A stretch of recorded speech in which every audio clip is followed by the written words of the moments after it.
त्या गुलाबाकडे काय पाहतात, त्याला देठाचा आधार आहे.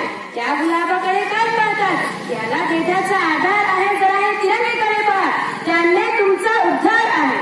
26 जानेवारी या भारताचा प्रजासत्ताक दिन आपण दरवर्षी मोठ्या उत्साहाने साजरा केला जातो. त्याला गणराज्य दिन असेही म्हटले जाते.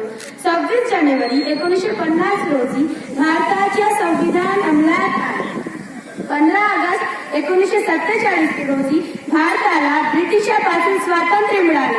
पण तेव्हा भारताचे स्वतःचे संविधान नव्हते. संविधान तयार करण्यासाठी डॉक्टर बाबासाहेब आंबेडकर यांच्या अध्यक्षतेखाली एक समिती नेमली गेली.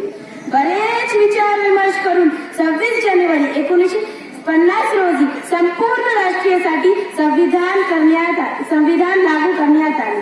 फना होने की इजाजत ली नहीं जाती, फना होने की इजाजत ली नहीं जाती, ये वतन की मोहब्बत है जनाब ऊंची की नहीं जाती. 26 जानेवारी या दिवशी नवी दिल्ली येथे राजपथ मार्गवरून एक मोठे परेड निघते. या भारताच्या संस्कृती आणि संरक्षण क्षमता दाखवून देते. बरेच लोक या ठिकाणी भेट देतात व राष्ट्रीय उत्सवाचा आनंद घेतात.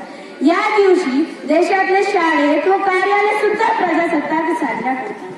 विद्यार्थ्यांसाठी वक्तृत्व, निबंध व चित्रकला स्पर्धा आयोजित करतात. लोक एकमेकांवर गणराज्य दिनाची शुभेच्छा देतात. नागरिक या दिवशी तिरंगी रंगाचे झेंडे व फुगे वापर करून घरे व ऑफिसे सुशोभित करतात.